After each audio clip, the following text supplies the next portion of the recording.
Now that we're all deaf, hello and welcome to another action-packed, exciting hour of the Smoky Mountain Wrestling Re-Watch-Along Project. This is podcasting the way it used to be and the way you like it. This show is a production of the Something Else Podcasting Network, and it is episode number 058 of Smoky Mountain Wrestling for March 6, 1993, taped February 8th, 1993, at the Angelico High School in Angelico, Tennessee. My name is Arya. His name is Trae, and welcome to the show. Trae, how you doing today? So this is more the more Mid-South and world class that I watched for our other show, like the more that I appreciate Smoky Mountain as like the last effort to recreate a Southern territory, which actually we were, I don't know if we were talking about it on air or off air or at one point, that early TNA, I think, is like the real last attempt to do a Southern territory. So we have a theme on this podcast network. Which is hilarious because I'm as northern as you're going to get.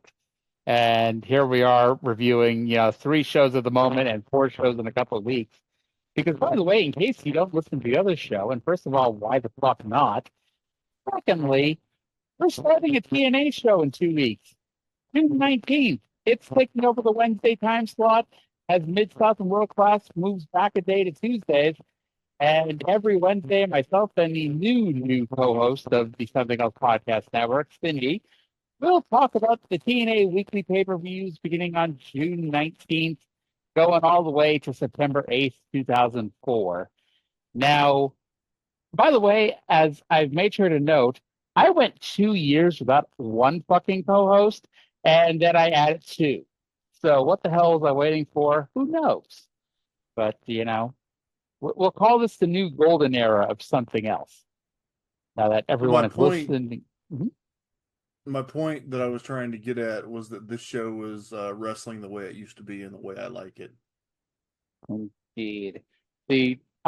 On the early days, there was a segment where Bullet Bob Armstrong gave a lifetime Smoky Mountain ticket to an old lady in Knoxville.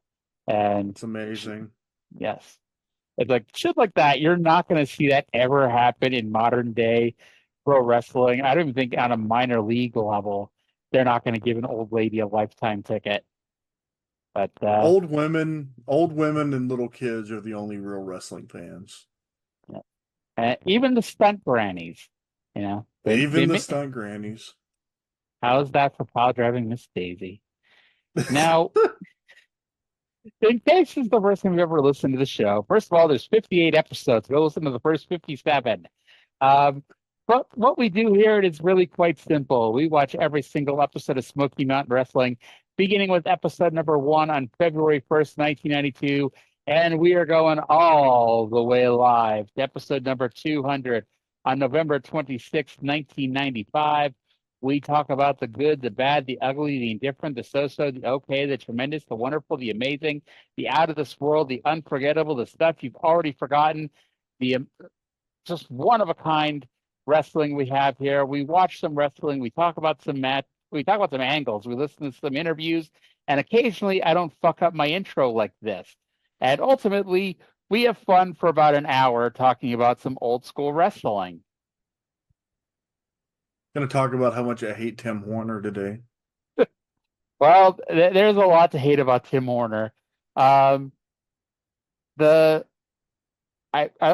funny thing is, I got my timeline mixed up. I thought this week was when the Rock and Roll Express introduced their mystery partner. Nope. But he does come next week. So the big surprise, which I think is a pretty big-ass surprise, is going to be next week on this here program. And that's so the surprise The surprise wasn't at this set of tapings, but it's going to be at the next taping. Correct. And now that I've told you to listen to next week's show instead, that's the sound of 37 people clicking off the show. In a row? Yeah.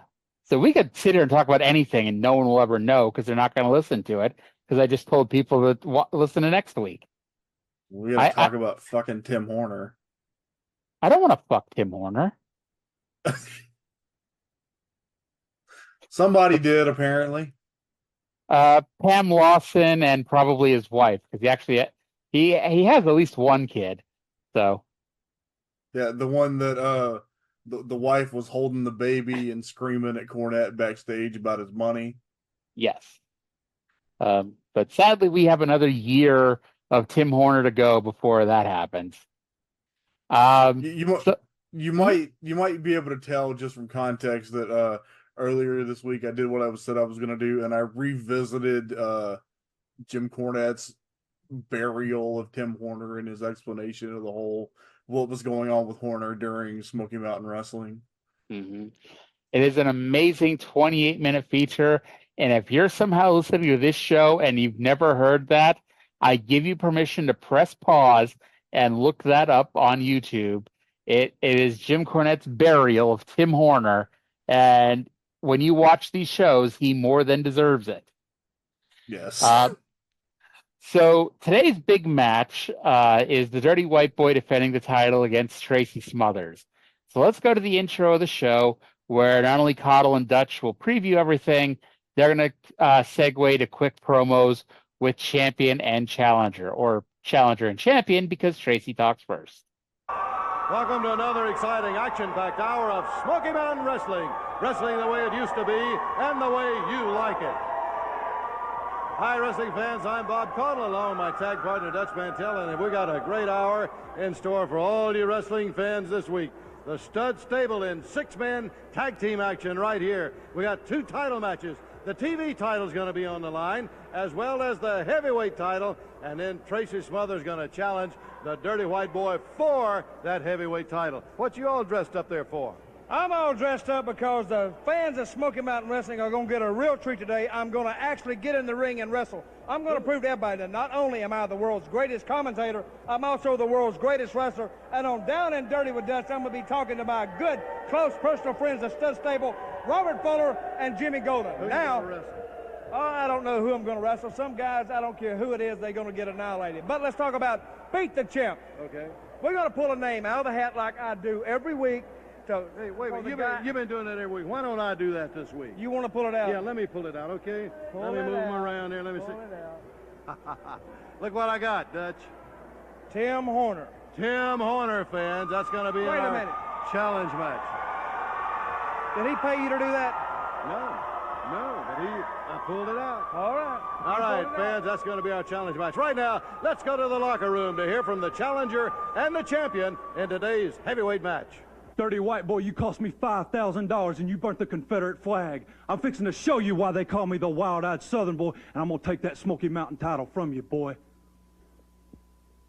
The beating that I gave you a few weeks ago is nothing compared to what I'm going to do to you today when you come after this, big boy. Because I'll guarantee you one thing, Tracy Smothers, you'll not get it, big boy. There's no way in hell you'll get it. I gotta say, we've talked about, the angle isn't, it isn't very 2024 friendly, but it's like Tracy Smothers is doing a fucking amazing job, I feel, selling his anger that White Boy would dare burn the Confederate flag. And I gotta put it over here again, even though it's uncomfortable at times to watch, the blatant, showing off of said flag, but I mean, it is what it is kind of thing at this point.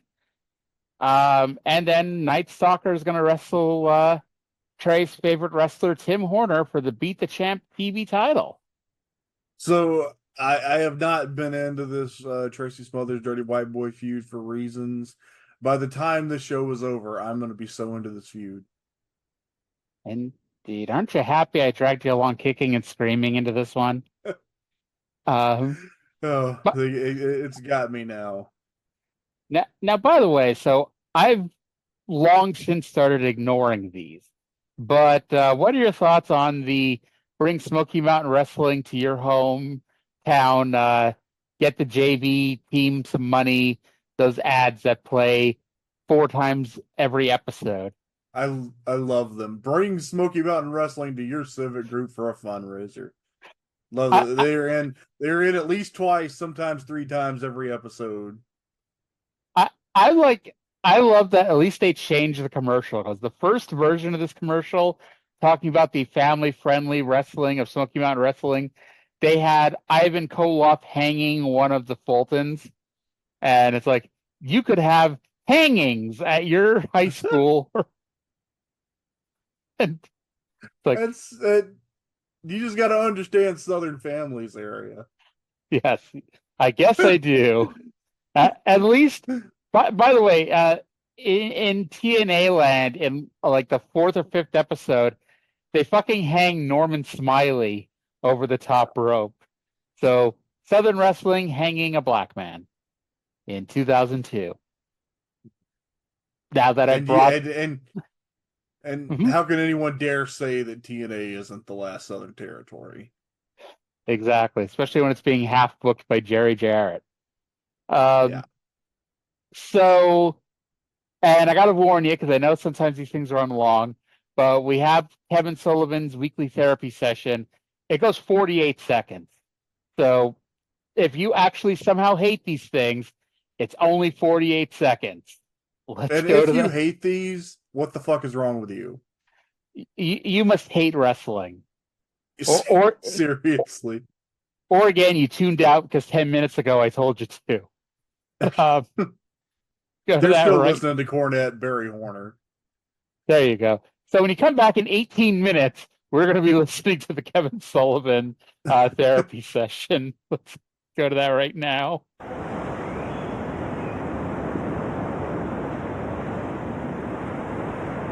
You know, now that Smoky Mountain Wrestling is paying for my therapy here on the beach, it's made me real tranquil.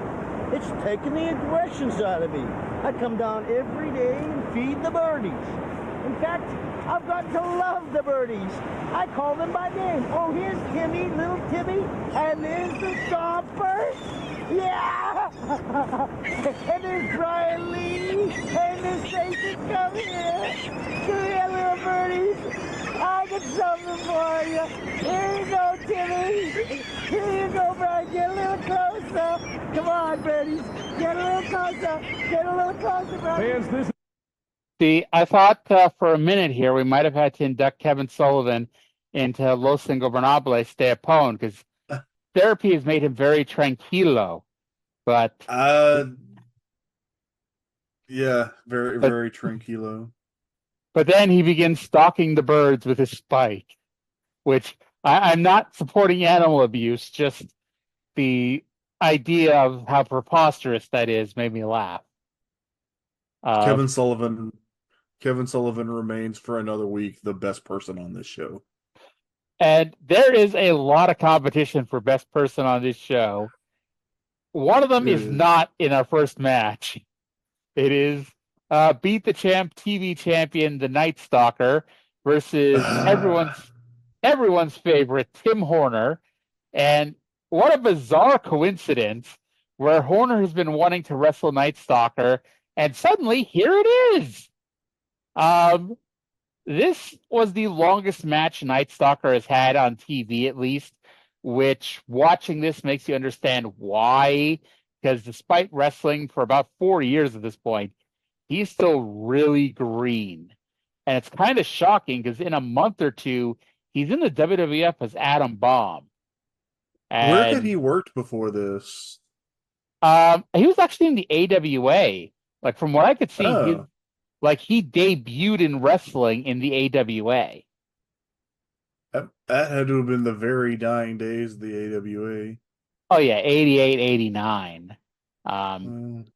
When I watched Super Clash 3, thankfully he was not on it, although he could not have made that show any worse than it was.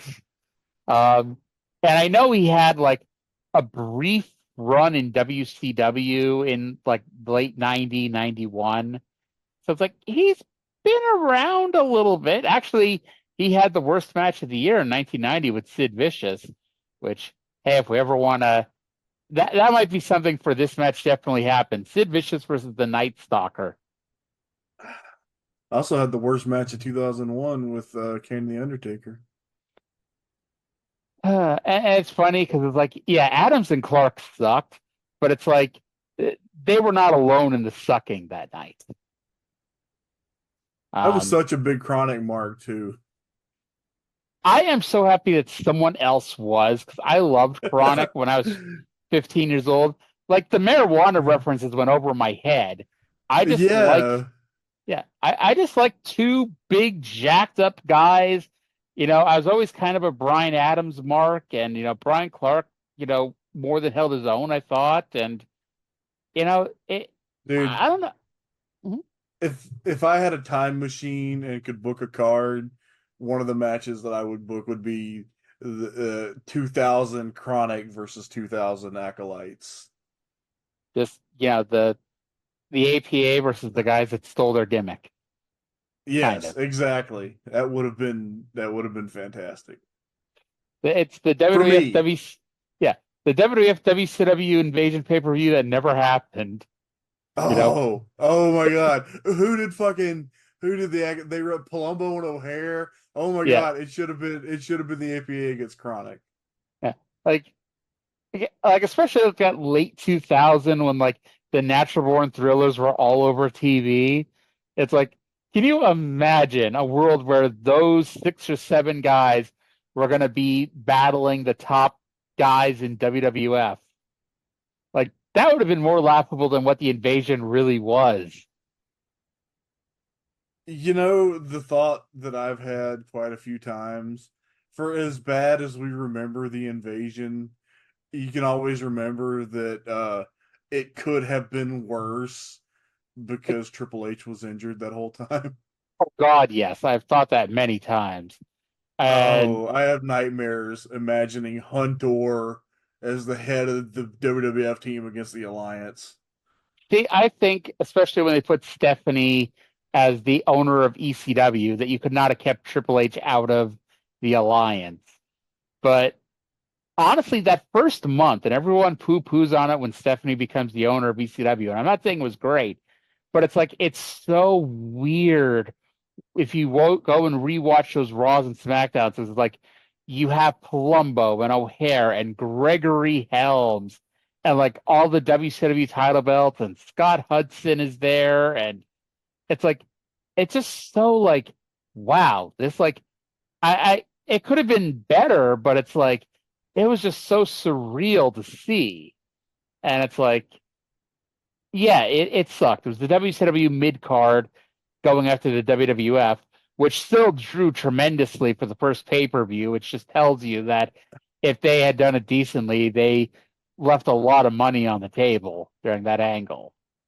There was so much wrong with that Invasion, and to me, one of the worst things will always be was that they took everything away from Shane Helms that got him over.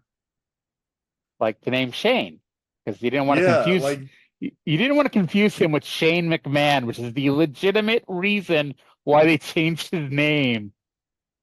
He finally broke out as a single and got over like the last 3 months of WCW. And then he shows up in the WWF and they've taken away everything. Yeah. And it's like, he becomes the Hurricane pretty quickly, but still. Super Shane Helms was so cool. It's like, I still think Lance Storm would have gotten the world title at some point if WCW had stayed in business. And eventually he'd be the only one you could like trust to do anything right. Instead, he became boring and had a large penis. How did we get from it was through Brian Clark? Via Brian Clark. I went from 1993 Smoky Mountain to lamenting the Invasion. I was going to mention this, that's why I started chuckling when you said your last thing about Shane Helms, because I'm like, how the hell did we make this connection? 20, Oh. 20 minutes into the show, we're still on the opener. You know what? I would rather talk about the invasion than talk about Tim fucking Horner. Oh my God, this was so goofy. Tim Horner having a wrestling match with this guy who's been built up to be a big monster, and Tim Horner is winning on him. It is appalling. The idea of this match offends me. Now, I will say, and we have mentioned, in the interest of fairness to Tim Horner, as long as he keeps his mouth shut, which he is unable to do, he's perfectly acceptable. He's a pretty good wrestler, bell to bell in the ring. Because we're like, obviously, we're not ripping on Tim Horner's wrestling ability for the most part. I mean, the booking of this match could have been better, but it's because Horner's still considered a top babyface. You got to give him promo time. That's where things go to shit. But Horner tried to carry him, and the finish, what the hell did I almost say? But Nightstalker blocks a crucifix, and Horner wins the title, though, with a sunset fucking flip. They must have already known that Brian was going to go to the Fed. If they blew his heat off like this for the sake of Tim Horner, they had to have known he was finishing up. Maybe they did, but I don't look at it like they blew off his heat, because in my opinion, blowing off his heat would have been Horner winning with the natural bridge. I thought they protected him, and it was very much a flash pinfall win. Maybe it was supposed to be the natural bridge, but Clark couldn't take it, because we saw Horner a few weeks ago fall on his ass giving it to Road Dogg. But what is the natural bridge? Describe it to me. It's basically, I think it's the O'Connor roll. You waist lock, go into the ropes, Okay. roll backwards, and bridge back. Okay, yeah. So like a Japanese leg roll clutch hold. Kind of, yeah. Think of like the whatchamacallit, Chaos Theory without the resulting German suplex. Yeah. But after the match, Sullivan hits the ring for the 2-on-1, and for what literally feels like the first time since this feud started, Primetime Brian Lee not only hits the ring, but he got the fucking advantage. Like, I love Kevin Sullivan, but at some point it was getting old to see Brian Lee getting his ass kicked every single time they were in the ring together. So for once, Lee got the advantage, and they sent the heels packing. Now, unfortunately, Tim Horner not only wins the match and the TV title, because in theory, like, okay, we might get 5 weeks of decent Tim Horner matches on TV. Unfortunately, we also have to listen to him talk. So let's go to Coddle with Primetime Brian Lee and Tim Horner. Hi, fans. Primetime Brian Lee, White Lightning Tim Horner. Tim, our new television champion. $1,000 richer. You know David beat Goliath, and I just beat another big man. So let's go. I've got $1,000 in a shot next week, and I just want to say something to you, Brian. Thank you, because I've been watching your back, and I know for now for sure that you're going to watch mine. And you got a few thank licks in you, it, Tim. Kevin Sullivan. Bob, a few licks is not enough. March 21st, forget March 21st. I say we get it on today. Yeah. Tim Horner, you watch my back with that stalker. Kevin Sullivan, get out here right now. Let's get it on. Hey, he's going to the ring. All right, there goes. You know, in some ways, I think like this is the perfect counterpart to Primetime Brian Lee, because Brian Lee is not a strong promo. But you put him in there with Horner, it's like, holy crap, yeah, Brian Lee is perfectly acceptable as a promo, because you're comparing him to fucking Horner. What do you think the character Tim Horner spent $1,000 on in 1993? I don't know. See, when Tracy Smothers was talking about how he wanted to win the 5,000 because he was gonna pay off his car and he was gonna buy a new motorcycle and he was gonna throw a party with all the fans, it was like, fuck yeah. But Tim Horner in '93, maybe he could have paid off that fax machine that he made Cornette buy for him. Fucking fax machine. Did you know that? Because Horner was still wrestling not that long ago, or at least still going to conventions, and like fans would bring him fax machines to sign. And And of course, I doubt Horner had any fucking idea why, because like, why would he, right? So didn't he run for office? Horner is in your corner, but he lost. He's like me, a failed politician. I would have voted for you. Hey, I did vote for me, and only 381 people did too, which, by the way, still cool, but still. See, I don't think I would have voted for me. So you might have been like, what's his name on Parks and Recreation, thinking that it was illegal to vote for yourself. I just think it would have been like on Fallout, the Fallout Amazon Prime series. Did you watch that? No. I have a feeling you didn't watch Parks and Rec, and I didn't watch Fallout. No, I absolutely did watch Park and Rec. It's just been it's been like during the original airing. I did love Parks and Rec though. Okay. Anyway, about Fallout. Oh, it's just there's a bit about people not having the confidence to vote for themselves. Oh, interesting.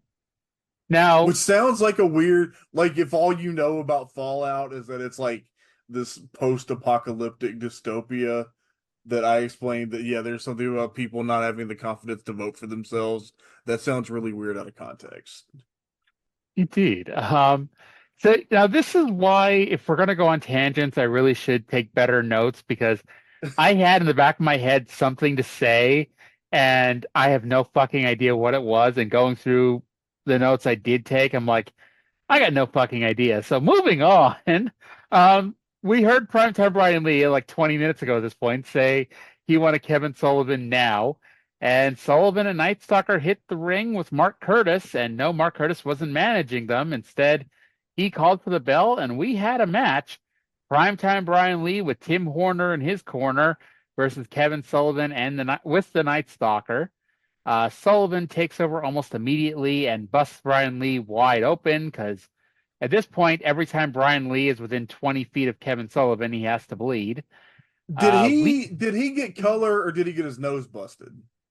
Well, both constitute bleeding, but I think it may have been a stray punch. Yeah, it looked like he got his nose busted as opposed to like the blading his forehead.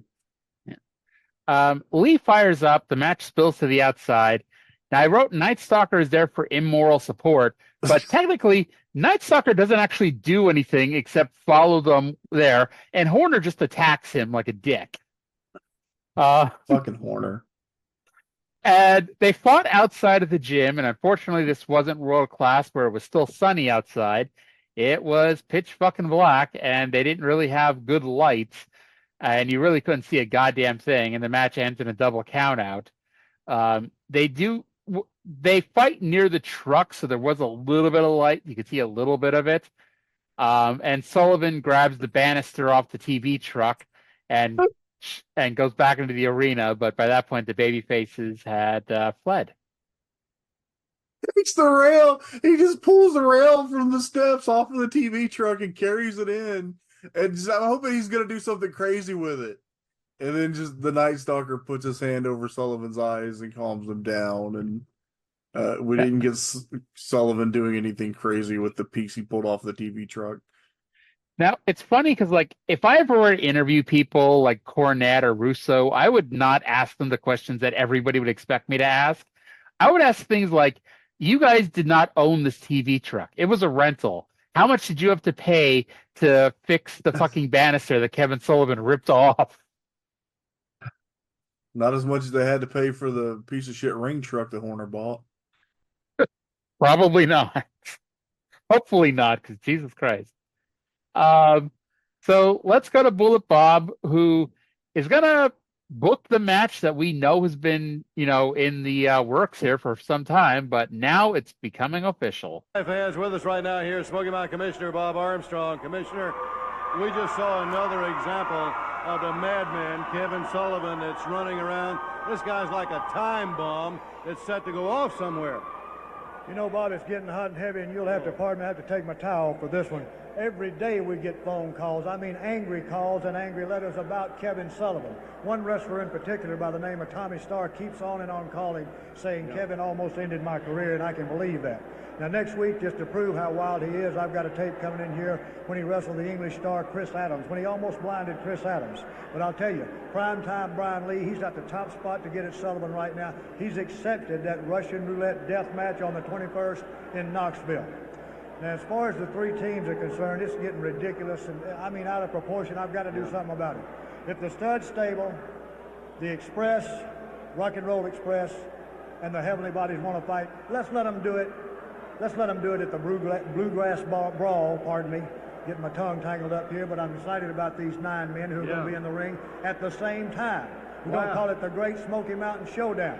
You folks in Pikeville are going to get a chance to see who the toughest team really is.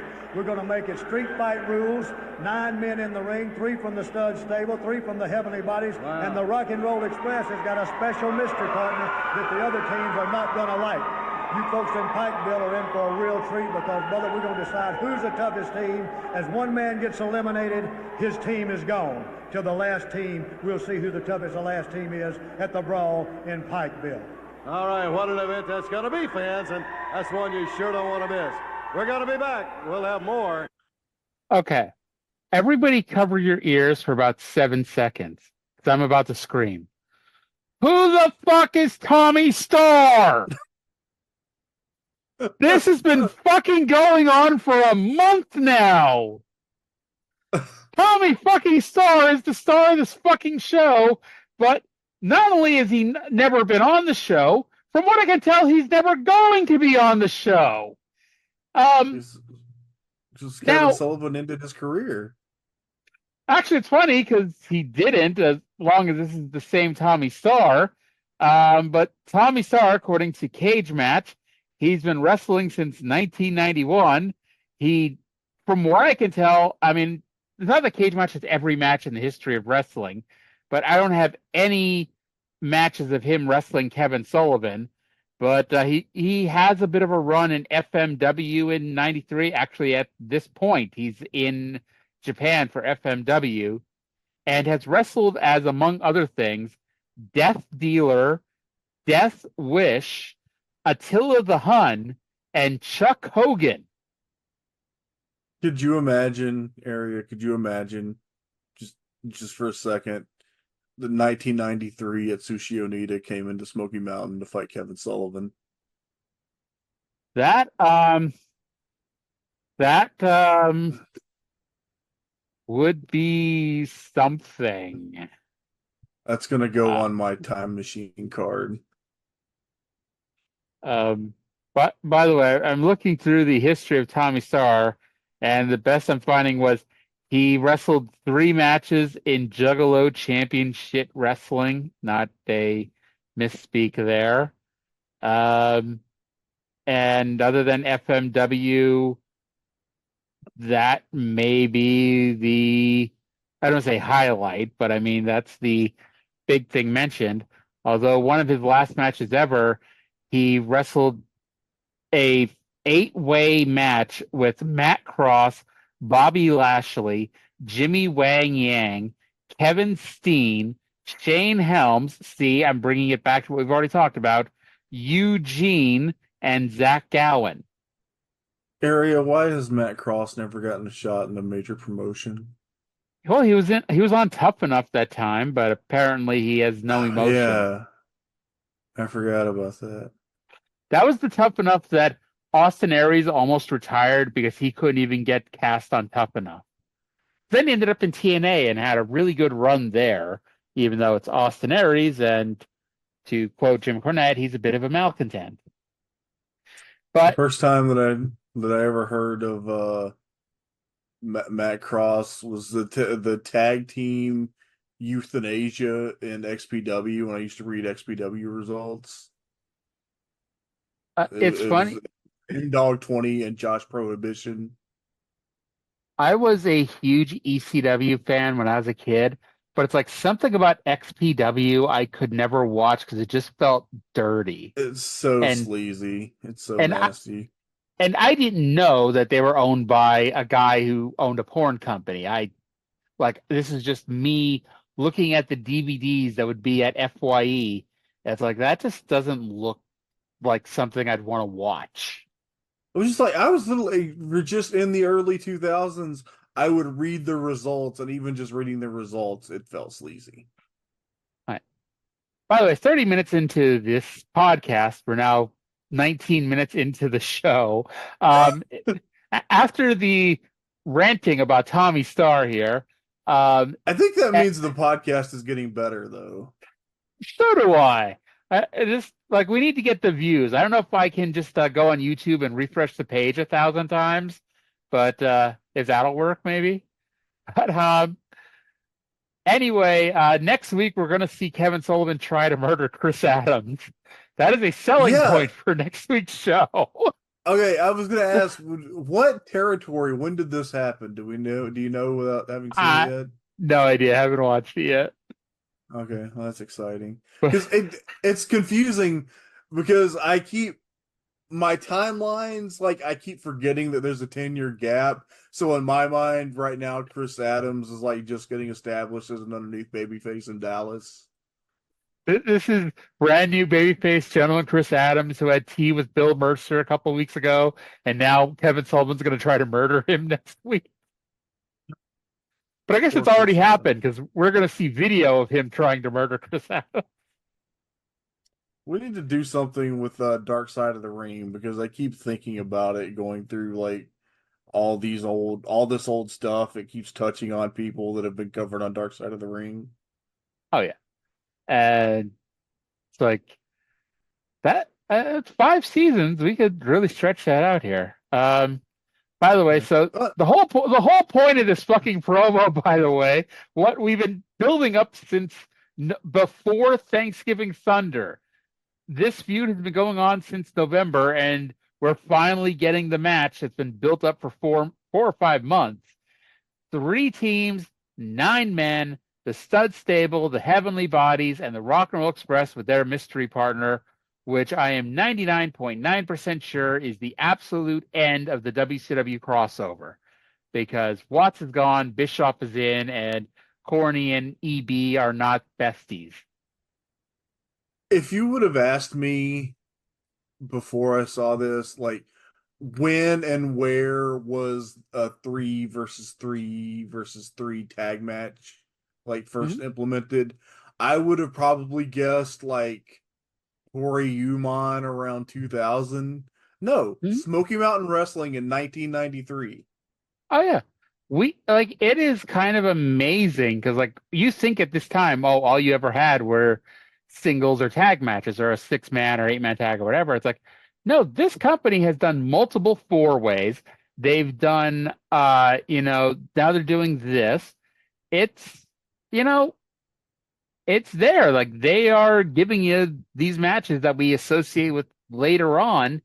They're giving it to you first on, well, not really a national basis, but they're giving us first in America. No matter what Paul E. might tell you, Terry Funk, Sabu, Shane Douglas was not the first 3-way. So you're telling me that at one point Jim Cornette was ahead of the time? He was. And it's funny because we're doing wrestling the way it used to be and the way you like it. They did not do 3 and 4 ways in the way it used to be. Oh my God. So I finally remembered what the hell I was going to talk about earlier. So this is why the show's going to last 90 minutes. So we're talking about the Beat the Champ TV title. Now, this is a relatively new belt that started in January, and it's now March, and Horner is the 3rd champion. What are your thoughts about them not having any kind of physical trophy to represent the champion? It bothers me so much. Like, I thought there was at least going to be, like, a ribbon or something, or a medal. No, there's nothing. They just hand him an envelope.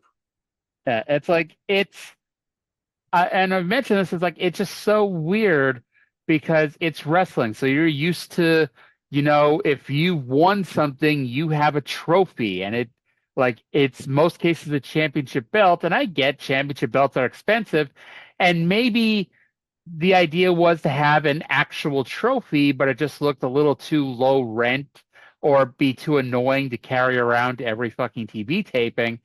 But it's like, I would have thought, get a medal. Like the TV championship medal might have been a nice touch. Or like, yeah, you might have to bite the bullet and get a third title belt. But it's like They it's just weird to have a champion without some kind of prize that he holds. maybe they could borrow the one title belt that World Class had in 1983. Yes. I'm sure Fritz wasn't doing anything with it at this point. Yeah. He was planning Carrie's funeral. Oh. As I kill the fucking show again here. I had funnily enough, like New Japan, like a couple of years ago, had a title that was represented by carrying around a trophy. They've changed it to a belt now, but for the first couple of years, the KOPW was a trophy. I'll be honest, as much as I talk about Moxley and the death matches being the end of my enjoyment of New Japan, it was honestly the KOPW shit that it's like, that's just, it's so anti-New Japan to have these ridiculous fucking matches. And it's like, that's kind of when I'm like, okay, fuck this. And like, the only KOPW matches I ever watched technically is the New Japan Rambo on the 4th. Okay, they have actually established that like it depends on who is champion. Like it was always very silly when it was Toru Yano, but now there's been some stuff with like they did some stuff a year or two ago with Shingo Takagi and Taichi. And then now like they've been doing it with the Great Okan, but it's gotten even weirder. Like now the matches have eating contests. Oh yeah, that I talked about here a few weeks ago. There was like the best of 3 falls match where one of the falls was eating a lemon. Yes. It's like, okay then. But the point is they at least had a trophy. Yes. To bring it around, the point is they have a trophy and a championship belt for the KOPW provisional championship. I did notice, and maybe you'll tell me because you watch, New Japan, you watch a lot of these shows. Why was one of the choices for the next KOPW match 2 out of 3 falls with a 61-minute time limit? Like, sadly, it didn't win. That would be the gimmick in some territories that you do a 60-minute draw. I guess, so then they would do like it was to avoid 60-minute draws that they figured if you just gave one more minute, because how many 60-minute draws just barely didn't have a finish that it looked like like somebody was about to win. So if it's a 61-minute time limit, there might be a finish. I gotta say, like, that was such a horrific stipulation that if that would have won, I may have considered watching the match, but it lost to something I voted more. for it. I voted for it on the English and the Japanese polls. I should have voted, but like that would have got it to 43.9% or something. Hey, I once it really wasn't close. Speaking of voting, it's like Taboo Tuesday. There was the one Taboo Tuesday where it was supposed to be Matt Hardy versus MVP, but Matt Hardy got injured, so they did day of voting for MVP's opponent, and it was Kane, the Great Khali, and maybe Big Daddy V, or it was somebody similar to Big Daddy V. And obviously the point was you're going to vote for Kane because he was the only babyface. I spent, I swear to you, almost an hour clearing my cookies and voting over and over again for the Great Khali. And sadly, I think Khali got like 24% of the vote or some shit like that. And I took full credit for that because I'm like, I spent all this time voting for Khali to try to get him to win. And how many people were really voting during a pay-per-view?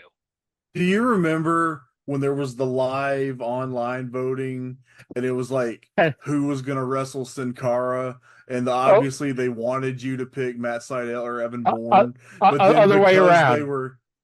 Other way around. Okay. It was Matt Sydal versus So who's going to wrestle Matt Sydal? And you're supposed to pick Sin Cara.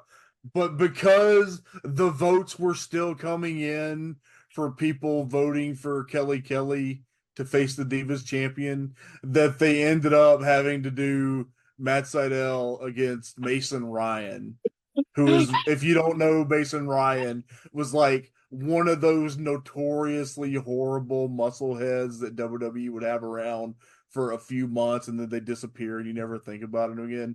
But we got it. And it was such an obvious fuck up that the next week they ran Evan Bourne and Sin Cara on Raw. In a no count out match, because that's when they did Raw Roulette, and so it's like they back themselves and they have to do a gimmick match. So what's the least offensive gimmick match we can do? A no count out match.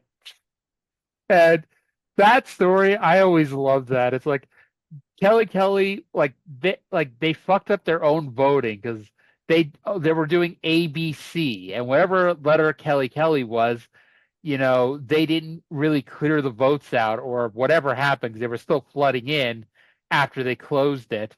And so Mason Ryan was whatever that letter was. And Mason Ryan like doubled up Sin Cara's votes. And I think the other one was Swagger. And it's like Swagger got like no votes. And it's like everyone from Sin Cara to Mason Ryan himself to Evan Bourne just had to look on their face like, what the fuck? By the way, this was the original Sin Cara. This was Mystico. This was not Hunico, and this was also the beginning of the Sin Cara era. So it wasn't like after he'd, fucked up. The bloom was not off the rose yet. Yes. Although I would have loved to see Mason Ryan try to jump on the trampoline over the top rope. Didn't Mason Ryan have a tag team championship match on a pay-per-view where he was teaming with CM Punk? He did versus the Big Show and Kane, and not only did they lose, the next night Big Show and Kane lost, I think, to David Otunga and Heath Slater, or two members of the Nexus that it's like, how did these two win and Punk didn't, kind of thing. Yeah. And I could be horribly fucking it up. I could have been like, I don't remember who the fuck was in that Nexus. The new Nexus. Yeah. It may have been McGillicuddy and Otunga. For some reason, I'm very insistent that Otunga was one of them. How did we get here from Bob Armstrong announcing the 3 versus 3 elimination street fight? Because I remembered that I wanted to talk about the Beat the Champ title not having a belt. You brought up the KOPW title. And somehow that turned that turned into Taboo Tuesday, which turned into Matt Sydal, which turned into Mason Ryan, which, by the way, one last Mason Ryan story. In NXT, when it was, pre-WWE Network, post-reality show, the same day that Anderson Silva acted like an ass and got knocked the fuck out against Chris Weidman, NXT on a pre-taped episode had Enzo Amore dancing around the ring like an ass and getting knocked the fuck out by Mason Ryan. It's the greatest thing. It's the greatest coincidence of all time and the greatest thing Mason Ryan ever did. Amazing. All right. I should write down what time this is as we get ready to talk about the next promo to see how long it takes us to go from this promo, which is going to take 2 minutes, to the next match. Let's go to a promo with Jim Cornette and the Heavenly Bodies. Hi, fans, and with us right now, here they are, Jim Cornette, and again, I got to say, the 3 Heavenly Bodies. But Commissioner Armstrong, he's sort of evening all of this up, Jim. Well, let me tell you something. You know something, Bob Armstrong? You will try anything. You've signed these 6-man tag team matches. March 20th in Johnson City, March 21st in Knoxville, Tennessee, where the Rock and Roll Express have a mystery partner. We don't know who it is. And then you top it all, Pikeville, Kentucky, April 2nd at the Bluegrass Brawl, a Smoky Mountain Showdown. Street fight rules. 9 guys in the ring at the same time. Anything goes. When a guy gets pinned, his team's eliminated. The baddest men survive by standing in the ring in Pikeville when it's all over with. Well, let me tell you something. Rock and Roll Express stud stable, no combination on God's green earth can beat the Heavenly Bodies now. Stan Lane, Bobby Eaton, Tom Pritchard, all together. Do we care about a mystery partner? I heard the Rock and Roll Express out here talking about, yeah, they've got national people all over the country they can get to come in to take care of the heavenly bodies. The fact of the matter is, it doesn't matter who you bring as your partner.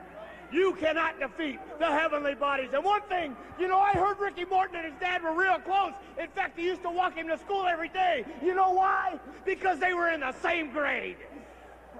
Talk to my man Sweet Stan right here. Let me tell you something, Bob Connell. You don't have to make a straight A in History 101 to know what's happened in the past. But let me fill you in.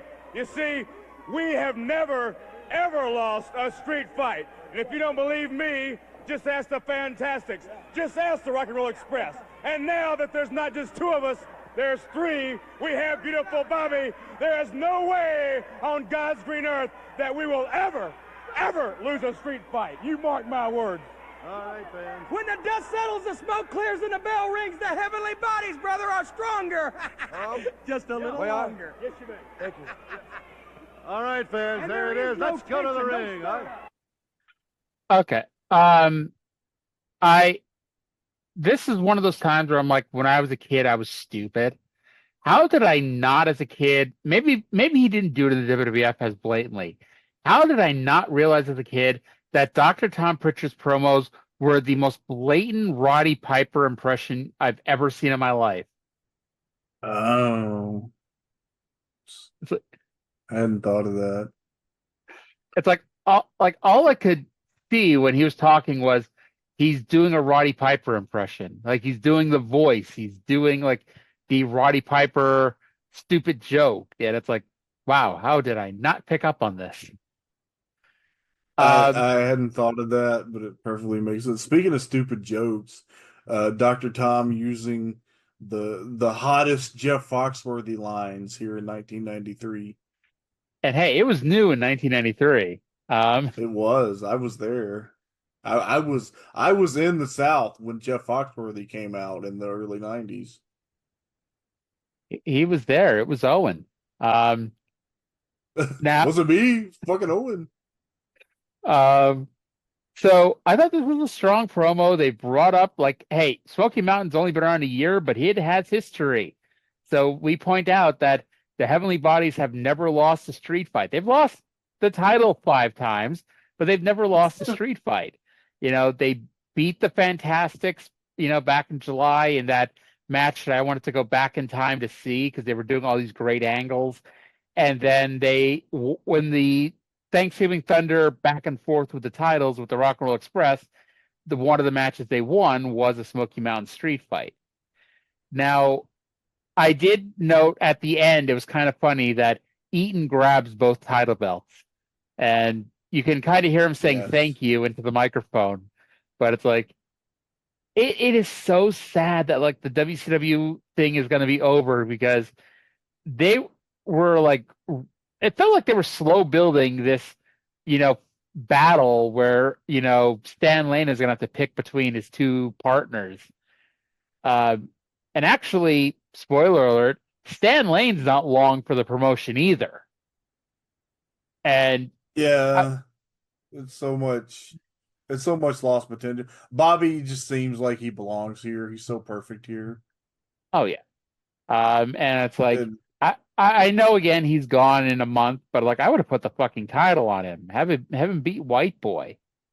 Absolutely. Oh, that probably would have been. Oh, God, you could do Bobby. Imagine Bobby as a babyface here in. Okay, God, it would have been so good. I was gonna say, remember when he was a babyface in WCW and they piped, and his theme song was them piping in chants of Bobby, Bobby, Bobby. Dude, but this is East Tennessee. He would have been such a big babyface here. They would not have needed to pipe it in. Actually, now that I think about it, when he started using that theme song where they're chanting Bobby, he was a fucking heel. There's WCW for you. It's just such a shame because you know that whatever WCW was doing with Bobby Eaton at the time, it was not as good as what he could have been doing here in Smoky Mountain. Oh, definitely. Like I think actually he was teaming with Benoit at the time in WCW. during Benoit's very brief 93 run in WCW. By the way, Yeah. if I ever hit Powerball, I will never need to tell you all this, because here's the way you could tell. If suddenly I'm doing a daily podcast where all I'm doing is reviewing one old territory after another, that means I have fuck you money. And, I'm not working anymore, because good Lord, like, just talking to you about all this shit, I just want to watch more wrestling. And sadly, I don't have the time to do that. Yeah, I don't do a lot anyway, so maybe I should use my time more wisely. By the way, we only lasted 7 minutes on that segment. Len Fields, Larry Santo, and Reno Riggins versus the Stud Stable. Caudle announces that 9 gay guys will be in the Smoky Mountain Showdown. I don't think he meant to say that. And the only thing I note is Fuller submits Fields with the Fuller leg lock. Dutch did a choke slam on Larry Santo. Now it was more of an Akira Taue choke slam than an Undertaker choke slam, but it was a choke slam. Yep. The Reno Riggins push is over. This was not a loser leaves town match. Reno Riggins is still around at the next taping, but it's getting to the loser leaves town stipulation for Reno. I wonder if Len Fields is ever seen again after these tapings. Maybe, because I mean he's been around a couple times anyway. I just want to point out the Fuller leg lock is an awesome submission hold, and it's one of those things that I wish somebody in 2024 would steal as a finish. Indeed. I think the closest we're getting, and I mean it's not the same thing, is the AJ Styles calf crusher. Yeah, I keep thinking Angelico, because he's like a kind of a lanky guy. He's like a submission specialist, and Angelico should adapt the Fuller leg lock. I thought you were going to say Angelico did it. I'm like, when the hell's Angelico been on fucking TV? He should be. Like, it's always like whenever he always gets the most out of it whenever he's around. Unfortunately, like AEW just has too many fucking people, and it's like it's like you can't, and it's like and there's like, I mean, there's probably a few people, but it's like it's hard for me to look at the people who are on Dynamite and say take him off and put Angelico on. It's like, I think that's where the argument would come in. AEW has one of the best rosters ever assembled by a major promotion, but it's like the booking was so much better when they had way fewer people. It's kind of funny because it's like, in a way, this is WCW 1998, where he just has an absurd number of people on the roster, but it's like he doesn't have, I don't say the infrastructure, but he doesn't have, everything WCW had, because WCW had Nitro, Thunder, Saturday Night, Worldwide. They had all the ancillary programs for all the people who were never on Nitro and Thunder. They had a full run of house shows. They had all this shit that, AEW doesn't have. And it ends up kind of like a TNA issue, because not everybody's on a guaranteed contract. A lot of people are on per appearance. And so it's coming in, like, they're obviously not doing the TNA thing where you get all 50 people on every show, but it's like, then you have this moment where you have some temperamental wrestlers because they're not working, they're not getting paid.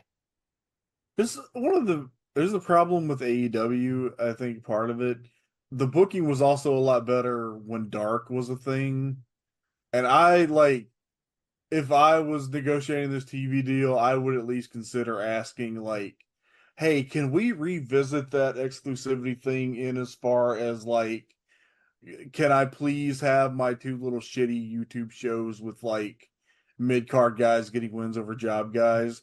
Because everybody felt like they had so much more credibility when they were visibly getting wins. Like, honestly, the only time I ever loved Dark was those first couple months when, like, Cody Rhodes would do from undesirable to undeniable, I remember Aubrey being on one and MJF being on one, and it was like really good. And then like I'm convinced, because I was writing the dark report for the Observer site. I am convinced to this day that Tony Khan was reading that, because 2 or 3 times I said in my report they should do this, and the next week this happened. Now, one of I the bet things he probably was reading it. Oh yeah. Now, one of the things I said he should do was have the winners of the match cut a 15-second promo backstage, and he did. And the person he chose to do that was Hikaru Shida, who English is not her first language. No. But Okay. but The by the big way, problem. I Go have on. a problem. I have a problem, and this is topical because it's last week. Last week on Dynamite, as we record this, we had Jon Moxley in an IWGP World Heavyweight Championship eliminator match against Rocky Romero, which I love Rocky. Nothing but love and respect for Rocky Romero. But Rocky, number one, in New Japan is a junior heavyweight, which is like just their relative positions. But number two, Rocky has not won a singles match in AEW since May 2021. And also, if you take out one like NJPW Academy like trainee match, he also has not won a singles match in New Japan since May 2021. If you had told me he never won a AEW singles match, I would have believed you. It was on Dark against JD Drake. One of the workhorsemen. Speaking of, you know who would have been amazing in Smoky Mountain in 1993? The fucking The workhorsemen. Yes. They definitely had that 80s look to them. And it's hard to really explain it, but it's like that thick barrel-chested, clubbering style that would have worked in the territory days and even here in Smoky Mountain. JD Drake looks like Bill Rathke, but then he works like fucking Dick Murdoch. That is an interesting comparison. Well, he's such a good. He's mostly an enhancement guy, but everything he does is just amazing. Like, he is one of the most underrated guys in the business. And I mean, I'm assuming he's still in AEW, but it's like, Yes. again, he's one of those people that are never, ever on TV.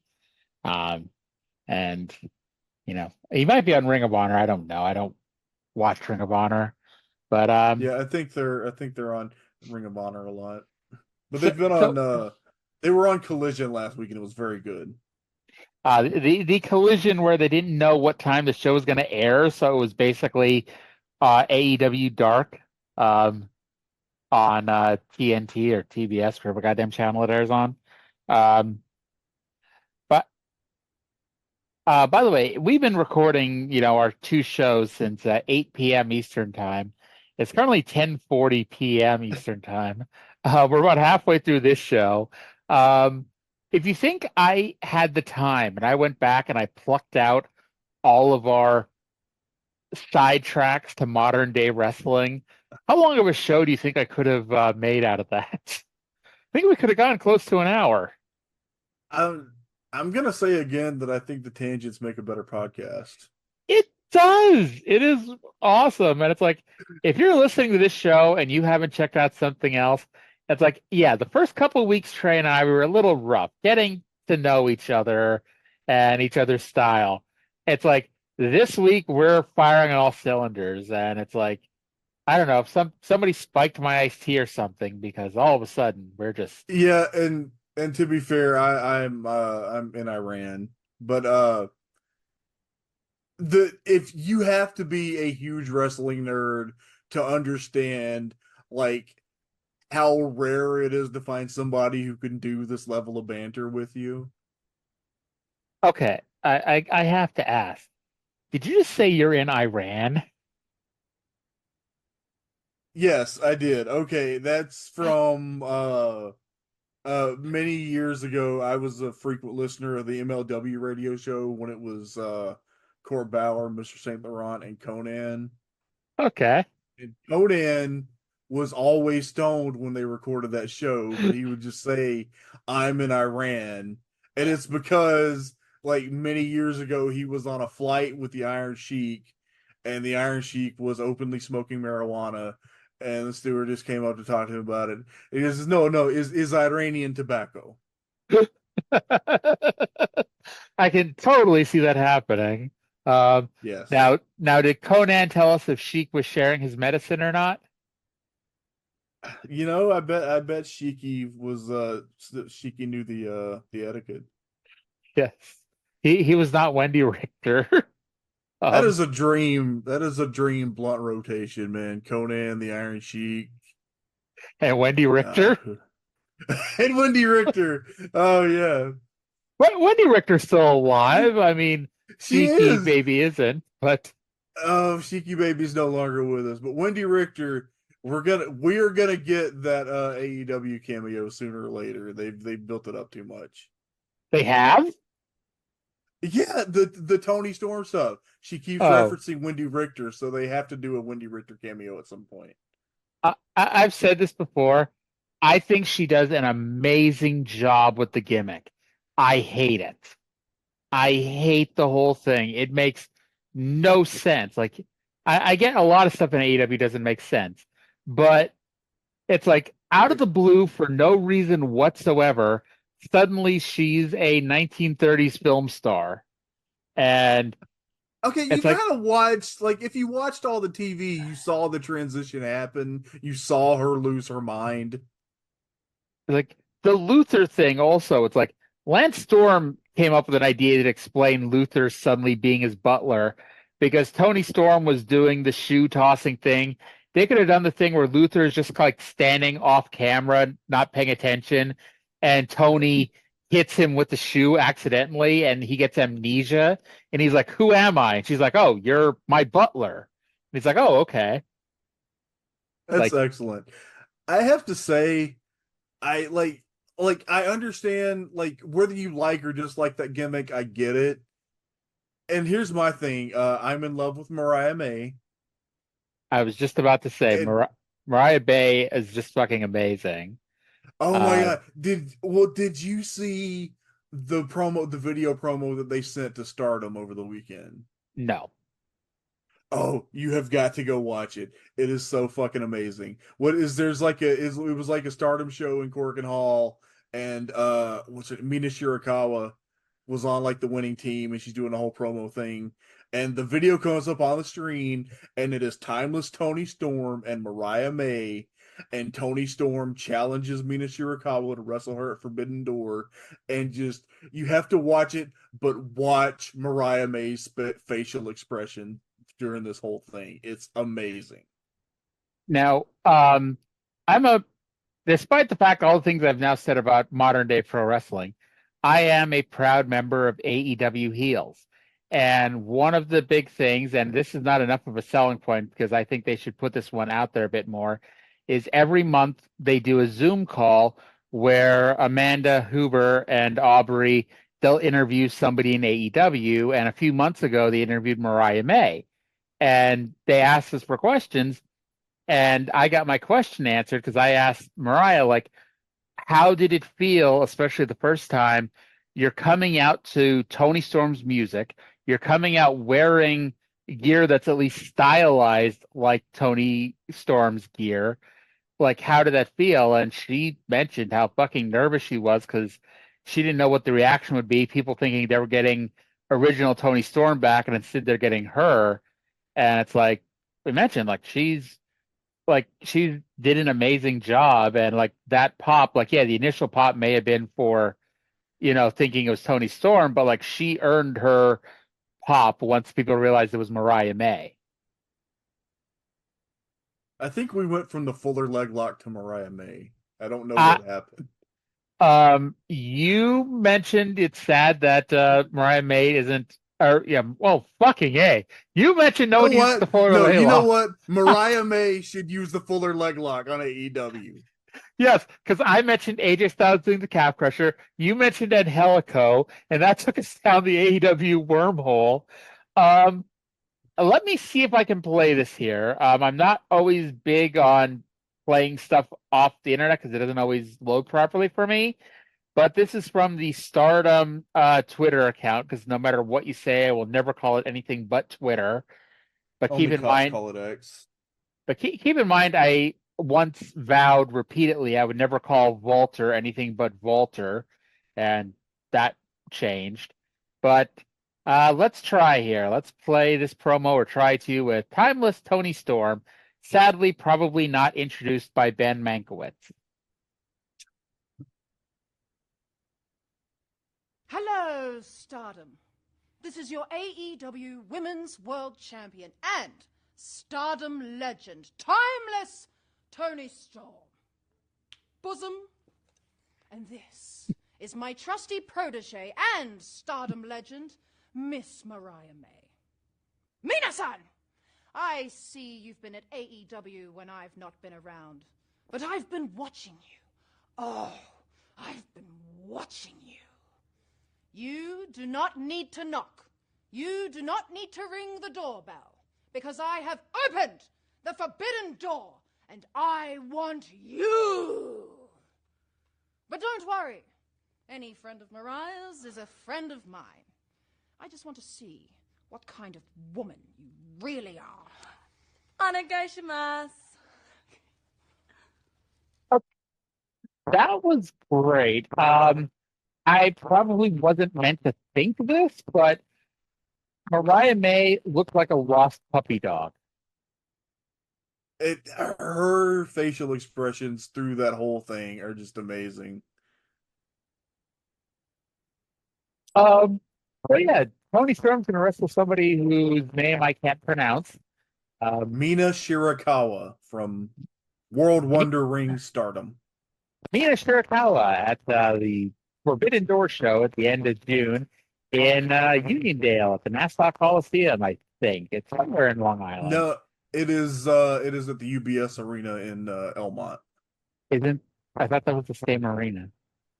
No, that's a new arena. Oh. The Nassau Coliseum is a very old building. The UBS Arena is fairly new. I just thought it was the Nassau Coliseum with a sponsorship. Okay, Yeah. so I was wrong. It's a different arena. It's the UBS Arena, which is definitely the Nassau not. Coliseum is still the Nassau Coliseum, I think. Yep. If you're listening to this and making plans to go, do not go to the Nassau Coliseum. You'll be the only person there, or at least the only person there to watch a wrestling show. It'd be embarrassing. By the way, about 20 minutes ago, we were talking about the stud stable and a six-man tag. It's time for Down and Dirty with Dutch, the Dutch and the stud stable, which chronologically happened seconds after the six-man tag. Imagine if we tried to timestamp this show and try to tell people, hey, this is where the Smoky Mountain stuff happens, and there's like a 20-minute gap between the six-man tag that I said 20 words about, and I don't think you said even that many, and this promo. So, yeah, all of my notes were that Dutch did a choke slam. Yes. All right, go to Dutch right now. I'm Dutch, and unfortunately you're not. As I said on the top of the show, I'm going to talk to my close personal friends here, Robert Fuller, Jimmy Golden, the Stud Stable, and we got something on our mind. We're talking about April the 2nd in Pikeville, Kentucky, the Bluegrass Brawl. Now, we're going to come in there, and all we're asking, I tell you, we're getting down on our knees like this. We're begging. We're begging you, Cornette. Don't beg, Dutch. We're begging you, Heavenly Bodies and the Rock and Roll Express, with your mystery partner, to drag your low-line, egg-sucking carcass down to the ring. A Smoky Mountain street fight. And I heard Cornette out here just a few seconds ago saying they've never lost a street fight. Well, never's a long time, brother. But when you step in the ring against three guys like me, Jimmy, and Robert, that never might not hold up for long. Right, Jimbo? Hey, We all in the ring at the same time. Am I right about that? Look at that. This man is still down right here. We all wear street clothes, anything we want to wear into the ring, brother. That means we don't need no referee. Just leave the fighting to us, boys, and we're going to bring it to you. One thing I'm going to be bringing, everything but the kitchen sink. Second thought, I think I'll get the kitchen sink, too.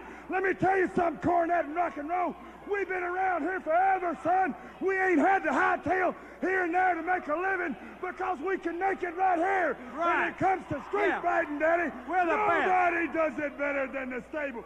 I hadn't slept good at night waiting on this opportunity, and we're not going to miss it, Dutch. Okay, April 2nd, look for us. That's all we got to say. Here's catch it. All right, so not really a rant, but I have to ask, what the hell is that blanket thing that Dutch wears called? It's a poncho. Okay. So after the match, Dutch puts his hat and poncho back on, like immediately. So he's sweating his ass off, breathing heavy, wearing his hat and poncho here. And he got on his knees. He begged the other two teams to drag their carcasses to the ring for the street fight. Fuller says they will bring everything but the kitchen sink, but on second thought, they're going to bring the kitchen sink. And it's another strong promo. And okay, these were great promos. One of the best parts, and they did reference it during the promo, actually. The whole time they're in the ring cutting their promos, poor Larry Santo has just been destroyed and is behind them, and they're checking on him and helping him out of the ring. Quote unquote helping him out of the ring. Yes. Poor Larry Santo. That was cool. Some quality job work he did on this show. Yes. So I hate to go off on another tangent here, and I hate to complain about modern wrestling because I do love modern wrestling. I just don't watch it very much. There was an AEW pay-per-view last year that they had Wardlow versus Samoa Joe, and I will remember this for as long as I can live because I refuse to accept anybody who didn't deride this. The finish was Wardlow choking out Samoa Joe. As soon as Joe, his arm dropped the third time, showing that he was unconscious, the referee stood up, ring the bell, Wardlow let go, and Samoa Joe, who was just unconscious, choked unconscious, immediately rolls out of the ring and walks away. I was fucking irate when I saw that. There is an alternate history where CM Punk never came to AEW, where Wardlow is the top babyface. I'm sorry, I love Tony Khan. He's a nice guy, but him fucking up Wardlow really had nothing to do with Punk. Honestly, okay, it's not because of anything Punk did. I don't mean that. I mean, Wardlow would have gotten more of a chance. Yeah, Tony being so enamored with Punk booking wise that they didn't do Wardlow's split from MJF the way they should have. They should have done like Shawn and Diesel, but done it right. And it should have been, the key thing was that MJF should have been the one to take the world title from Adam Pearce. So that's where from the who? Stuff comes. Not Adam Pearce, Adam Page. I'm like, what?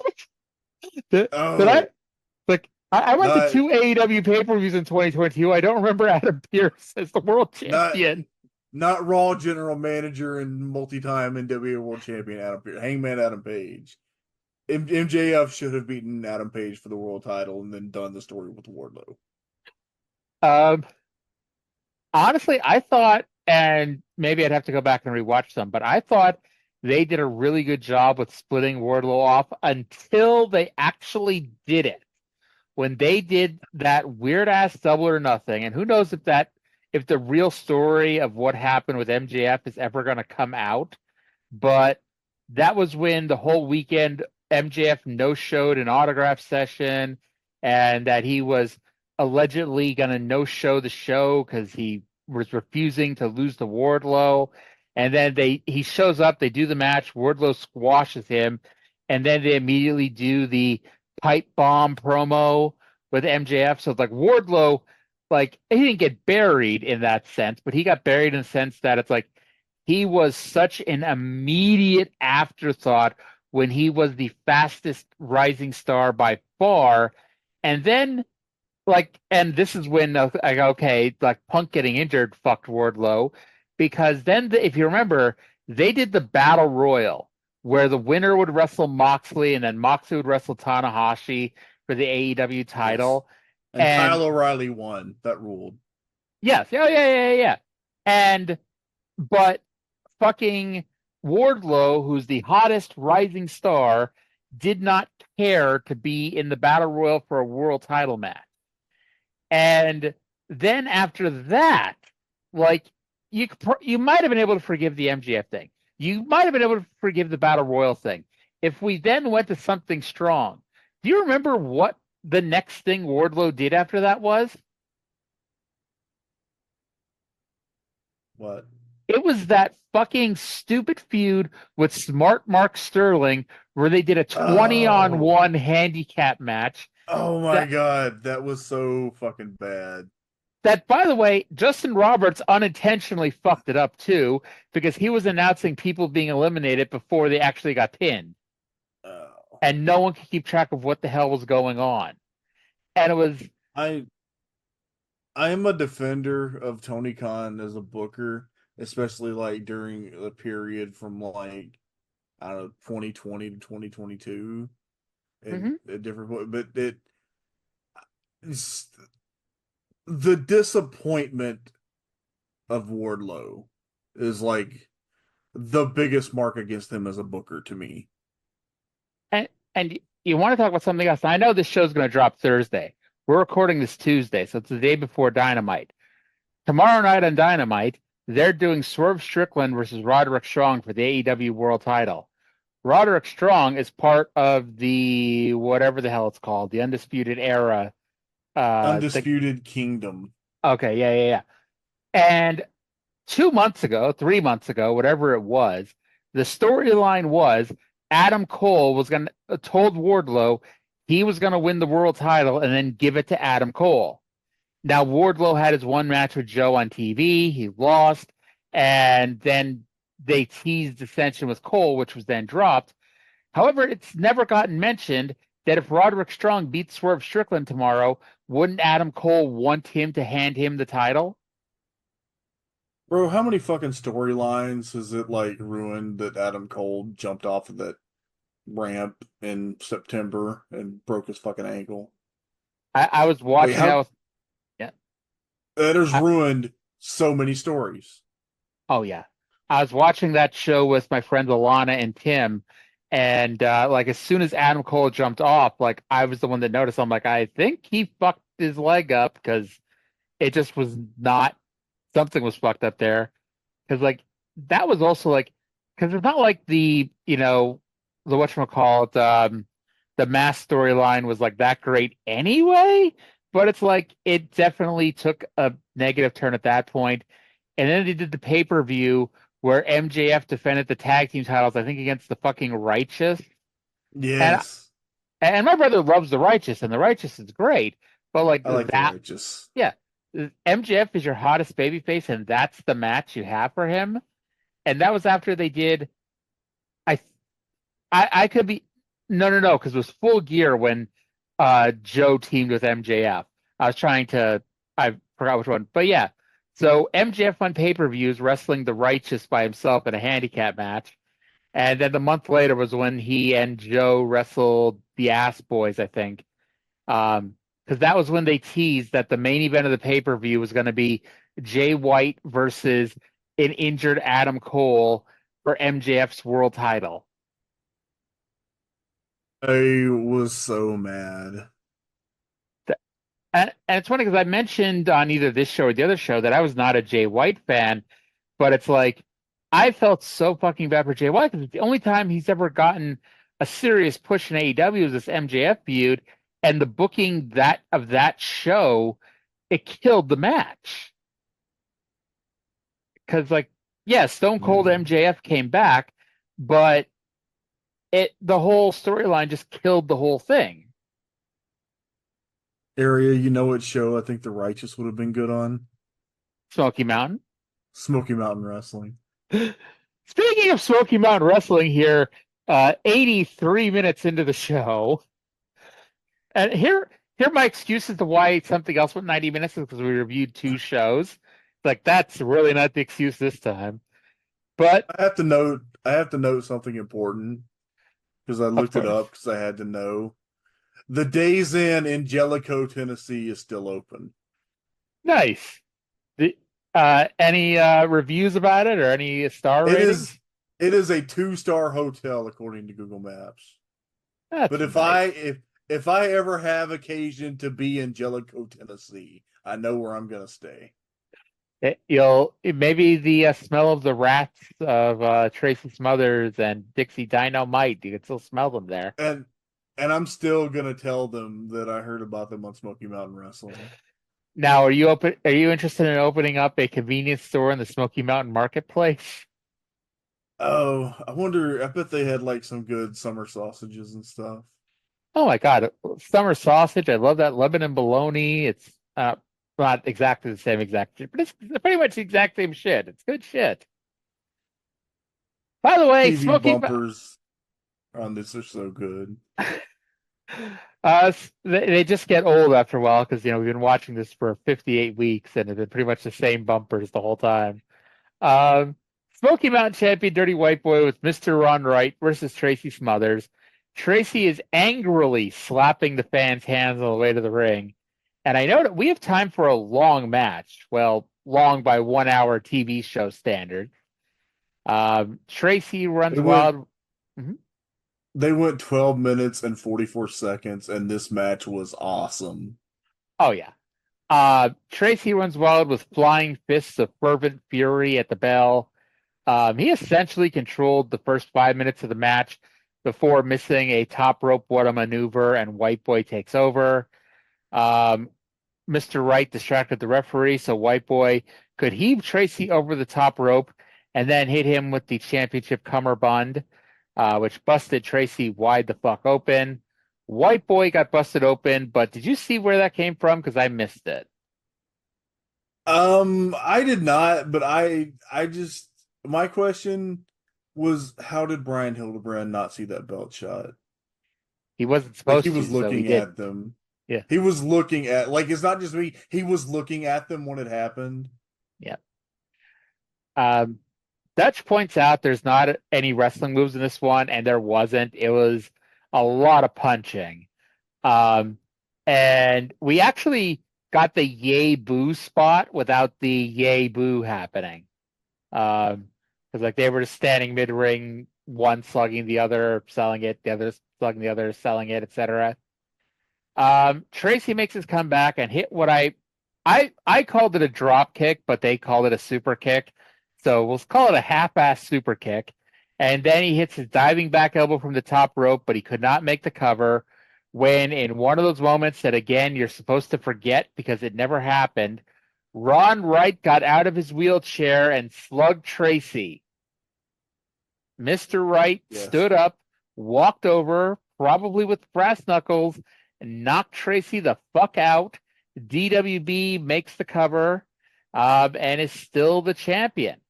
Now, as we mentioned, this is not the first time Mr. Wright got out of his wheelchair, but it is the first time in almost a year. And it's funny, and I'm going to spoil something for you here.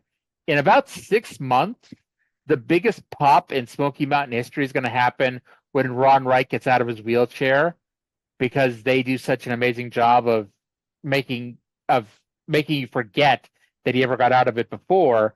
But Ron Wright gets out of his chair here and helps White Boy keep the belt.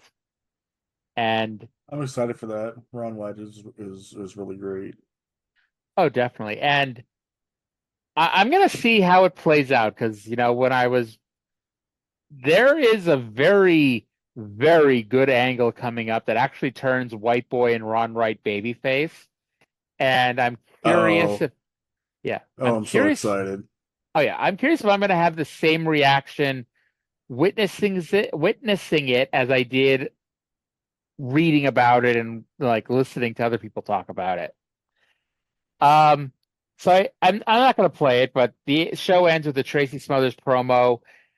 This was another one of those times where Caudle holds it at Tracy's dick level, and Tracy's got to bend at a 90-degree angle to cut a promo, saying it was the toughest match he's ever had. He had DWB beat, and he's the new sheriff in town. So this match ruled. If you are a person of culture and you appreciate a classic Southern style brawl, like this is just like a dead-on example of a great Southern brawl. They both got color and blood all over the place here on TV. As they went like 12 minutes and 44 seconds, which is a hell of a long match for these shows. I have not been enthusiastic about this feud for non-wrestling related reasons, but then like after this match, I was so in love with this feud. Because just like I could look past my personal issues and appreciate this as a wrestling nerd. And spoiler alert, even into the way future, they become a tag team. Oh, that's amazing. They become the Thugs. T is for terrible, H is for hail, U is for ugly, and G is for jail. G is for jail. Because a thug can't spell. God rest Tracy Smothers. So 58 down, 142 to go. We are still hot. It's not world-class hot, but I mean, few things are that hot. But so before we finish up, in one of those segments that I used to do to pad the runtime, but in theory I don't have to anymore, but we're still going to do it anyway. Oh, I completely forgot about this. Yeah. What else is happening in the world of wrestling? Because I can tell you that it's March. I'm sorry, go ahead. I'm sorry. Did we go over an hour and a half just on one 45-minute episode of Smoky Mountain Wrestling? We're at 90 minutes right now. So unless I press stop right now, which I'm not going to, we're going over 90 minutes. Is this the record for the Smoky Mountain podcast? Oh, by far. By far. Been here 3 weeks and I'm already setting records. Keep in mind, before this, I was doing it by myself. So, I mean, you know. But what else is happening this week in the world of wrestling? Because I can tell you March 6, 1993, until I'm blue in the face. But telling you what else is happening gives you some idea and gives you some context. So especially if you're a long-term fan, you get to go, oh, this happened? And I'm like, yes, it did. And the big story this week, which you can only find out by listening to me or reading the front page of the Wrestling Observer, is WWF threatened to sue WCW over the Steiner brothers. Because at this point, the Steiners were in the WWF. However, the Steiners still had some New Japan commitments, one of them being the January 4th Tokyo Dome show. And this was at the time when WCW would air a taped 2-hour version of the New Japan Tokyo Dome show. And they had promoted the show around the Steiner brothers match on the Tokyo Dome. And in fact, that was the main draw. But WCW got sent a legal letter basically saying that WWF has the sole North American rights to promote the Steiners, and they will sue if the thing gets aired. So brand new executive producer Eric Bischoff takes that match out, bumps the Sting match to the main event, and inserts a 6-man tag. And since the announcers for the rest of the show were Jim Ross, who has been fired / quit from the company, and Tony Schiavone, who had more important shit to do, Eric Bischoff did commentary for this random 6-man tag, and I should have written down who was in it. But the point is, and this kind of, tells you how important it is, Bischoff didn't bother to learn much of anything about this match. He didn't know which wrestler was which. He said everybody's name in clumps of 6, like once or twice. He didn't know the names of moves. He mispronounced the wrestlers' names. And the only moves he called were drop kicks, power bombs, and back heel round kicks, despite the fact that there were 0 back heel round kicks in the match. Arya, do we have time for one more tangent? Of course. Do you want to hear the card for the January 4th, 1993 Tokyo Dome show? Now, is this going to include the matches that didn't air on the WCW pay-per-view, or just... Yes. This Okay. is the whole card for the Tokyo Dome show. Okay, this is Sure thing. Fantastic Story in Tokyo Dome, January 4th, 1993. The Because it second wasn't always annual. it wasn't always Wrestle Kingdom, but it's been January 4th since about 1992. So it's It like makes sense. it's like the last day of the New Year's holidays in Japan. It makes sense as to why the Tokyo Dome tradition's going on 32 years. We're only on 18 Wrestle Kingdoms. Yeah. Okay. So the opening match, New Japan versus War, the New Japan team of El Samurai, Takayuki Iizuka, who later be Takashi Iizuka, and Akira Nogami, who would later be Akira, against the War team of Koki Kitahara, Masao Orohara, and Nobukazu Hirai. That was, by the way, the 6-man match that Bischoff commentated. Oh, I gotta watch this. That's fantastic. Power struggle of 8 men. The team of Shiro Koshinaka, the Great Kabuki, Masashi Aoyagi, and Akitoshi Saito, who amazingly is still wrestling in Noah today at 58 years old. They defeated the team of the Super Strong Machine, Hiro Saito, Tatsutoshi Goto, and Norio Honaga. Then, okay, now getting into the meat of the card. The IWGP Junior Heavyweight title. Jushin Thunder Liger beat Ultimo Dragon. By the way, even though neither were in WCW at the time, I mean, I guess Liger was making one-off appearances here and there. They did air that match on the pay-per-view. How could you not? I mean, A special singles match. Sorry, go ahead. Finish. I was going to say, for the reasons I just said, neither of them were really in WCW. That's how you could not. Plus, it was WCW. Even they were not incompetent enough to not have Liger and Ultimo Dragon on the pay-per-view. And I presume they also had Ron Simmons against Tony Holm. I believe so, yes. I don't have the Sting. actual card in front of me, but I'm just kind of going what I'm assuming. Sting against Hiroshi Hase in the Battle of the Burning Stars, which That's became slow. it became the main event when the Steiner match got bumped off. I love when matches have titles.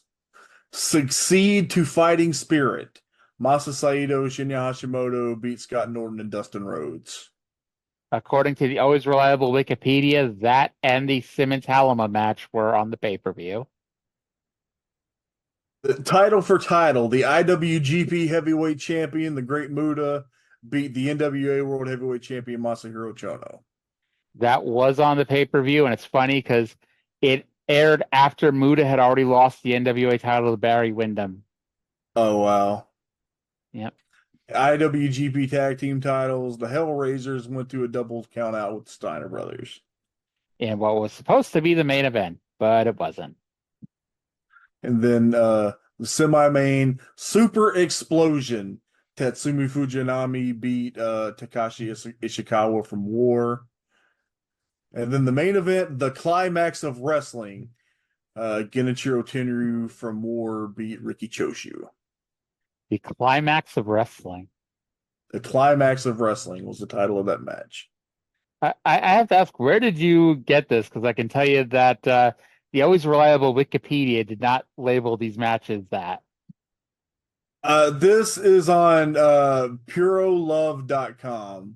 It is a German language website that has like results from every Japanese promotion. So, plug, because I'm sure they need the plug from me to promote them there. But yeah, so purolove.com, German website, but hey, Google Translate is a thing. Well, it's also like it's just names, and then you can like work out what's on there because it just says it has like the who beat who in the finish. Yeah. But in case you're stupid, Google Translate. Yeah. But by the way, what else was happening this week in wrestling? And we'll see how well this goes off for it here. Vader signed a new 4-year contract with WCW, which would take him through 1997, allegedly for a total of $2.5 million over those 4 years. Spoiler alert, he is not in WCW for 4 more years. Okay, but you have something to say. So then the biggest No? surprise to some degree, although it kind of makes sense if you think about it to some degree, there have been three big returns on WWF and WCW TV recently. Hulk Hogan to WWF, Ric Flair to WCW, and Brutus Beefcake in his first match in almost 3 years. The show of those three that got the highest TV rating was in fact Brutus Beefcake, first match back. It was our other Dark Side of the Ring connection. Yep. And it's funny because it's like, I'll be honest, I remember being a kid and I was more excited for Brutus Beefcake coming back because like he hadn't wrestled in forever than I was for Ric Flair, who was just in the WWF, and Hulk Hogan, who, despite being 8 years old, was already tired of him winning all the time. That's wonderful to know that people once got excited for Brutus Beefcake. Makes me happy to know. It's hilarious because I was like I've always been that weird fan. Like, I loved the monster Great Khali, and not just because I tried to rig the Taboo Tuesday voting for him one time. It's like I loved wrestlers that were different. Like I told Boogeyman that when I met him a few months ago. It's like I was a huge fan of his, like especially at the beginning when he started that gimmick. And it's like, and especially at that time, like everyone's gimmick was pro wrestler, and then you have fucking Great Khali and the Boogeyman. Like, it's just so different and so wacky, and I was like, I loved it. The Boogeyman was fun when he was doing like 2-minute squash matches. I went to a house show one time where he had a 10-minute singles match with King Booker, and holy shit, that was dreadful. I was gonna say, was it when Booker was trying to teach him how to wrestle? It was. Booker T, great trainer, has trained some really fine pro wrestlers. Could not teach Boogeyman anything. I mean, Boogeyman was also in his 40s, so it's like he was only going to get so good. Do you remember him on Tough Enough? I've seen the clip I remember where he seeing tried that. Yeah. When he lied about his age, he said he was like 30 and he was 40. It's kind of like, I get it got his foot in the door because he was so physically impressive and had a great charisma, but it's like he had to give them his driver's license. It was like not something you could really lie about. You remember the little Boogeyman when they had Finley and Hornswoggle? They had Finley and Hornswoggle against the Boogeyman and the little Boogeyman. Do you remember when Hornswoggle knew how to talk before he magically found out how to talk? Like, he was afraid of the little Boogeyman and cut a promo about it. Do you remember that canonically Hornswoggle is the anonymous Raw general manager? Of course. Do you remember that Fit Finley, for some reason that never got explained, decided to fuck with his boss by having his son pretend to be Vince's son for 6 months? And to punish him, he had to wrestle Bradshaw at WrestleMania. I mean, that was better than if they would have done the Bradshaw Jericho match that they were building, because that feud just sucked. What did we start with that we got to the little Boogeyman? Brutus Beefcake. And this is probably has more to do with me growing up in the WWF territory, even though, again, it wasn't really a territory at the time. It's like I was drawn by the fun cartoon characters of wrestling. And like, especially when I was a kid, like I did not appreciate long wrestling matches. I was bored to tears by a tape of one of the Flair Steamboat matches. We had one of those Ric Flair VHS tapes that had like 20 or 30 minutes of Flair versus Steamboat. I was bored to fucking tears. So I was like, yeah, that was me as a kid. We got to finish this podcast. It's been almost 3.5 hours. Well, in the interest of fairness, 3.5 hours for 2 shows, which, by the way, 2 shows. I still have to, because it's 11:21 on Tuesday night, and it's going to go up at 6. It's going to go up at 6 a.m. on Wednesday morning. I still have to. I'm sorry. I had to. We were supposed to record Monday night, and I had to go eat all you can eat sushi. Hey, it's all good because like I could have ended the show an hour ago, and we're still going at it. Did I'm anything sure. else happen in the wrestling world this week? I'm sure something did. To the Observer site. Let's see. Yeah, yes, like this is like the worst. Like, either the best show or the worst show ever. Jordan Grace is in NXT. Wendy Chu is coming back to NXT next week, and Trick Williams is going to defend the NXT title against Ethan Page at Battleground. I like Ethan Page. I met I feel him. like Mhm. I was going to a lot of Evolve shows around the time he started there, so I was I think with like the fact that they brought like Braun and Ilya to the main roster, I'm pretty sure that just by default Ethan Page is the best wrestler in NXT. Probably. Um, and Oh. I met Ethan a few years ago. I met him in Danhausen, and I told Ethan, it's like we were sitting there talking about TNA because he had a great tag team with Josh Alexander as the North for a few years. And I told him, it's like the only thing I didn't like was that awful match where he wrestled himself. And even he's like, yeah, that sucked. Oh my God. So as long as we're talking about current events in wrestling, did you see great news, Wheeler Yuta is medically cleared. Did you see what match they have announced for him for Dynamite? Isn't it the BCC versus like CMLL guys? Yes, the Blackpool Combat Club against Magnus, Volador Jr., Rugido, and Esfinga. Now, are we sure it's actually Wilbur Jr. and not Ezekiel? It was I'm sorry, you went really garbled right there, and I don't know what brilliant quip you just made. Are we sure it's Wilbur Jr. and not Ezekiel? It's I'm pretty sure it is Volador Jr. We never know. Like, if it was just Ezekiel coming out playing to be Wilbur Jr., will we really know? Well, that's his picture.